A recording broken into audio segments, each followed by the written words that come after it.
ठीक है, इन्होंने लगाए हैं, इनके स्वार्थ हैं, और अब तो इनके कहने से न मैं दोषी होने वाला हूं और न इनके ना कहने से मैं दोषी होने वाला हूं।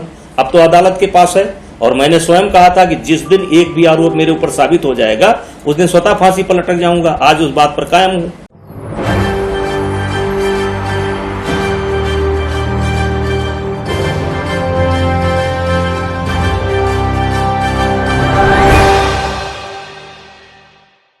नमस्कार, SP9 न्यूज में आपका स्वागत है। मैं नाज़मीन खान। बृजभूषण शरण सिंह WFI के पूर्व अध्यक्ष और भारतीय जनता पार्टी के सांसद यहां पर एक बड़े बयान देते हुए नजर आ रहे हैं। उनके बयान यहां पर इस तरीके से साबित होते हैं कि वो पुलिस की कार्यवाही से भी नहीं डरते। यहां पर जो दिल्ली पुलिस ने एक तरीके से दिल्ली की राउस एवेन्यू कोर्ट में जो तमाम सबूत पेश किए हैं और ये कहा है कि बृजभूषण शरण सिंह को तो अब गिरफ्तार कर लेना चाहिए, तमाम सबूत अब उनके खिलाफ नजर आते हैं। तो वैसे में वही बृजभूषण शरण सिंह दावे के साथ ये कह रहा है कि मैं यहाँ पर निर्दोष हूँ। जानबूझकर महिला पहलवान खिलाड़ियों ने ये धरना प्रदर्शन किया और तमाम जूनियर खिलाड़ियों को एक तरीके से मुश्किलों में डाला, उनके भविष्य को संकट में डाला और एक तरीके से बड़े बड़े खुलासे करते हुए बृजभूषण शरण सिंह यहाँ पर नजर आए। क्या कुछ कह रहे हैं, देखिए जरा। उसी सवाल पर आते हैं, जिस तरह से जो आंदोलन चला है, अभी पहलवानों का फिर कहना है कि उनका आंदोलन खत्म नहीं हुआ और बृजभूषण को जेल में भेजेंगे। देखिए, अब तो सब विषय निकल करके पहुंच चुका है न्यायपालिका के पास, और न्यायपालिका की प्रक्रिया पर हम टिप्पणी नहीं कर सकते। हां, वो जरूर कर सकते हैं क्योंकि वो न्यायपालिका से भी बड़े हैं, वो न्यायपालिका से बड़े हैं, इस देश की पार्लियामेंट से बड़े हैं, वो कर सकते हैं, लेकिन हम टिप्पणी नहीं कर सकते। तो अब न्यायपालिका करेगी। अभी मेरे ऊपर चार्ज फ्रेम नहीं हुआ है, मेरे ऊपर चार्ज फ्रेम नहीं हुआ है। चार्जशीट पुलिस ने लगाई है, मैंने उस चार्जशीट को चैलेंज किया है। अभी मेरे ऊपर केस चल नहीं रहा है। चार्जशीट पुलिस ने लगाई है, उस चार्जशीट को हमने चैलेंज किया है कि मेरे खिलाफ कोई केस नहीं बनता है। अब अदालत में क्या कहना है, यह अदालत में कहने का विषय है, यहां का नहीं है, क्योंकि मीडिया ट्रायल करने से कोई फायदा नहीं है। लेकिन देश जान चुका है।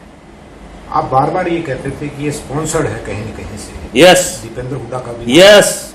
तो क्या मंशा हो सकती है? Yes yes. कौन लोग हैं इसमें? दीपेंद्र हुड्डा, भूपेंद्र हुड्डा, कुछ उद्योगपति भी हैं। कुछ लोगों के पेट में दर्द होता था जो कुश्ती को मनमाने ढंग से चलाना चाहते थे, लेकिन मैंने किसी की सुनी नहीं। मैं केवल, देखिए, मैं कुश्ती की पूजा करता हूं और दुनिया इस बात को मानेगी, मान भी रही है, और दुनिया इस बात को मानेगी कि हमने कुश्ती को दिल से प्यार किया है। और हिंदुस्तान के अंदर हमसे पहले भी अध्यक्ष हुए हैं और हमारे बाद भी अध्यक्ष होंगे, लेकिन जो काम मैंने कुश्ती के लिए किया है, जो संसाधन जुटाए हैं, जितना सम्मान दिया है, जितना प्यार दिया है, मेरा इतिहास कुश्ती में लिखा जाएगा।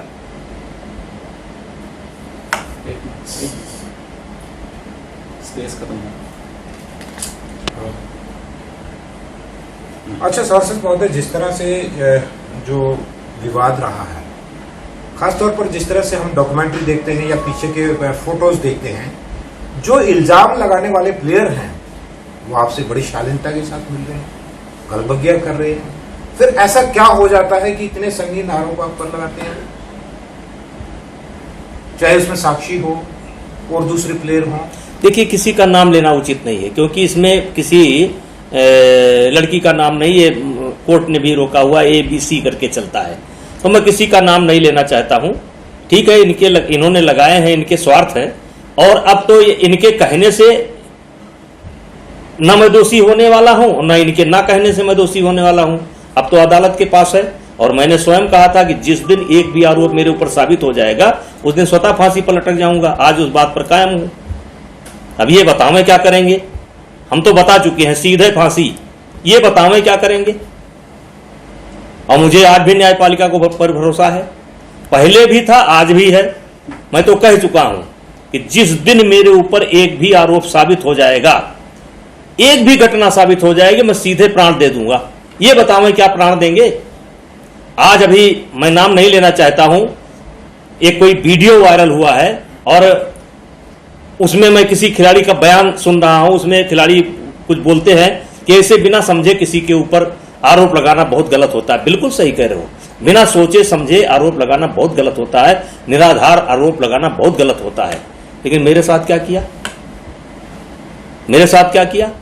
कुछ बातें अदालत की है, अदालत में कहूंगा, यहां नहीं कह सकता। दुनिया देखेगी, दुनिया देखेगी कि इन्होंने मेरे साथ क्या किया। और मैंने एक कविता पढ़ी थी कि इसीलिए तो नगर नगर बदनाम हो गए मेरे आंसू, इसीलिए तो नगर नगर बदनाम हो गए मेरे आंसू, मैं उनका हो गया कि जिनका कोई पहरेदार नहीं था।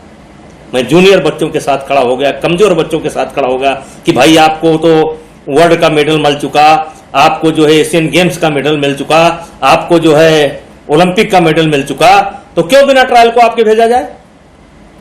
ये हिंदुस्तान के बाकी बच्चे क्या घास छीलेंगे? इनके मां बाप कर्जा लेकर के इनको पहलवानी कराते हैं, कर्जा लेकर के इनको पहलवानी कराते हैं, रिश्तेदार नातेदार मिलकर के पहलवानी करते हैं। आपके हरियाणा में तो अखबार वाले स्पॉन्सर करते हैं। मैं जानता हूं, अमर उजाला ने कई खिलाड़ियों को स्पॉन्सर किया है, अखबार वाले स्पॉन्सर करते हैं। और आप, वाह साहब, अच्छा नियम है, पहले हम इन 8 बच्चों को लड़ा दें, जब शाम को थक जाएं तो आपको अकेले हम लड़ा दें, तो आप ही जीतोगे। देखिए, एक समय था हिंदुस्तान के अंदर कि एक स्टार पहलवान पैदा होता था तो कम से कम 7 साल 8 साल चलता था। और मेरा सपना था कि मैं एक एक वजन में 5-5, 7-7 स्टार पैदा करूंगा। 5-5, 7-7, बाई चांस किसी को चोट लग जाए, बाई चांस कोई बीमार हो जाए, तो ऐसा ना हो कि हम खाली आए। वो काम मैंने कर दिया था। 5-7 नहीं तो 3-4 हर वजन में मैंने खड़ा कर दिया था और इनको खतरा पैदा हो गया। आज चलिए ये एशियन गेम्स में जा रहे हैं, चलिए जा रहे हैं भाई, सरकार एडहॉक कमेटी भाई आपका दबाव मानती है, क्योंकि पूरे हरियाणा के जाट वोट आपके मुट्ठी में हैं। जहां आप कहोगे वही जाट वोट देंगे, और नहीं तो जाट वोट नहीं देंगे, आप सरकार गिरा दोगे। तो एडहॉक कमेटी गलत निर्णय ले रही है। तो चलो, आप बहुत बड़े पहलवान हो, बहुत बड़े तीरंदाज हो, तो ट्रायल देने में क्या दिक्कत है? अब कहते हो कि मैं लौट करके आऊंगा तो ट्रायल दूंगा। अरे लौट करके आओगे, कौन तुम्हारा ट्रायल लेगा? क्या जरूरत है 1 करोड़, 2 करोड़, 3 करोड़, 4 करोड़ लोगों को देने की? अगर हिम्मत थी तो पहले ट्रायल देते, आते ये कुश्ती लड़ लेते। आज विभूषण सिंह को बैठ करके गाली देते हो, जहां पाते हो विभूषण सिंह को तो आप लोगों ने चपरासी बना दिया है। हमको तो ऐसा बना दिया जिसकी इच्छा हो जब गाली दे, गाली दे रहे हैं। आप बताओ हरियाणा वालों को, क्यों नहीं लड़े आप? क्यों झूठ बोल करके भाग गए? तो एक समय था कि 1 स्टार होता था, मैंने ऐसा कर दिया कि एक एक वजन में 3-3, 4-4, 5-5 स्टार। एक समय मुझे याद है कि वर्ल्ड में हमारी एक टीम गई थी जूनियर की, वो 17-18 मेडल लेकर के आई। और 20 रोज हमने ट्रायल कराया, 18 में से 17 हार गए, दूसरे बच्चे चले गए और वो मेडल लेकर के चले आए। तो हमारा एक सपना था कि जैसे अन्य देशों में होता है, रसिया है, ईरान है, जो होता है कि जैसे एक नहीं, बाई चांस किसी खिलाड़ी की तबीयत खराब हो जाए, चोट लग जाए, तो क्या देश खाली जाएगा? वो काम मैंने किया था। और इनका यह है कि एक ही स्टार रहेंगे, यही सबसे स्पॉन्सर होंगे। ब्रिजभूषण शरण सिंह के दावे के बाद यहाँ पर यह देखा जा रहा है कि क्या दिल्ली पुलिस की कार्यवाही से डरते हुए नजर आ रहे हैं, क्योंकि कहीं ना कहीं ये देखा जा रहा है कि ब्रिजभूषण शरण सिंह के ये जो बोल निकल रहे हैं वो बौखलाहट में निकल रहे हैं। उनको गुस्सा आ रहा है कि आखिरकार कब तक उनके पीछे पड़े रहेंगे। वहीं महिला पहलवान खिलाड़ियों ने यौन शोषण के मामले में अभी तक हार नहीं मानी है।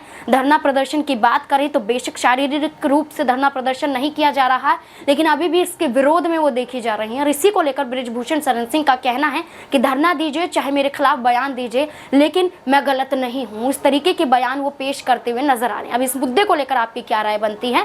ब्रिजभूषण शरण सिंह को क्या फिर से राहत मिल जाएगी या बड़ी सजा मिलती हुई नजर आएगी? आपकी क्या राय है? कमेंट बॉक्स में जरूर बताएं। धन्यवाद।